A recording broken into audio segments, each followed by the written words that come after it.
Welcome back to the Team to Beat Miami Heat podcast. My name is Amir. Before I get started today, just want to thank everybody for following the podcast on Spotify.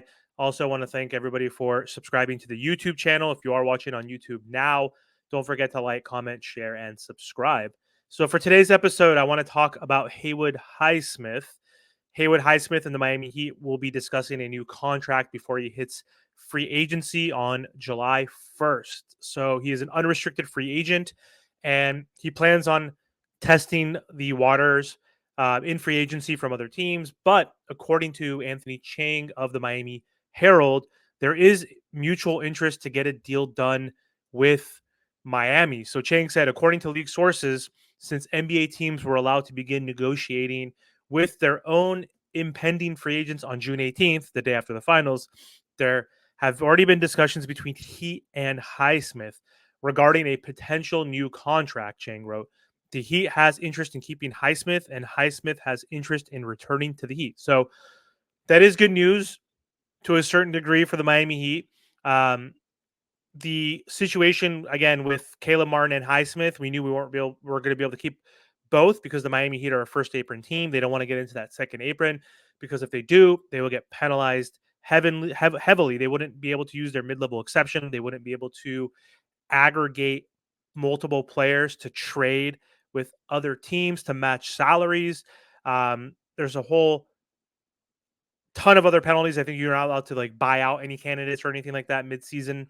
Um, so the Miami Heat want to avoid that at all costs. So we know Caleb Martin is going to walk away. He's going to not pick up his player option, and he's going to become a free agent. And assuming he's going to probably get anywhere from 10 to 13 million perhaps per season. And so the Miami Heat simply can't afford that. So all the focus right now is on Highsmith and not letting him walk away for free, just like we've let Max Strus and Gabe Vincent and other players, walk away for free.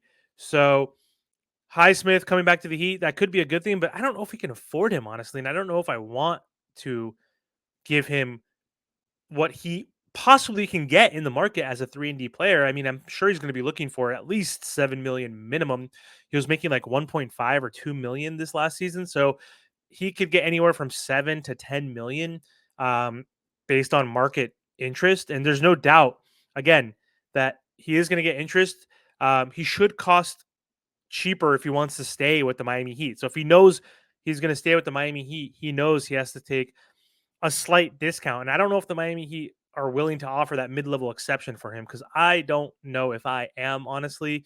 I know losing Caleb's a big deal, but we have Jaime Jaquez, who is third in Rookie of the Year, an all NBA rookie team, who could kind of replace and mimic what Caleb Martin did, but we need someone to replace Haywood, which we don't have. And that could be an issue. So I don't know. Is the Miami Heat willing to give him that 5 million, which would be that $3 million raise, and which would probably be equivalent to him getting like 7-8 million from another team because there's no state income tax in Miami. So maybe he would be willing to take that 5 versus that 7, which I think that 7 is that kind of minimum or the bottom of the range of what he would be looking for. But he wants a multi-year deal. I don't think he wants a 1 to 2 year deal. I'm assuming he wants at least a 3 to 4 year deal, kind of similar to what I think Caleb Martin got. Was like a 3-year deal with the player option or a 4-year deal with the player option. So I could see him getting that. But yeah, I mean, mid-level exception for him. Of course, I would give it to him in other circumstances if we weren't a first apron team right now. I mean, because he's just a 3-and-D player. Like, he's a great role player. He's 27. He had averaged 6 points, 3 rebounds, 1 assist, round up to a steal last season. More importantly, his 3-point shooting improved. He shot round up to 40%. It was 39.6%. Only on 1.2 attempts though, which is super low. Like, he had a good stint in the regular season, shooting from that corner, but was horrible in the playoffs. Shot like 3 for like 26 or something against the Celtics. But yeah, either way, I mean, I like Haywood Highsmith. I like the fact that we're trying to negotiate a contract with him. Um, but yeah, I think he can make more money elsewhere. Um, and he deserves it, honestly. He should be searching to increase his net worth. He is a good, solid off the bench role player. Was one of our best defenders, obviously. So we would miss him from that perspective. But yeah, let me know what you guys think about this. Do you think the Miami Heat should re-sign Haywood, or do you think they should let him walk? Thanks for watching.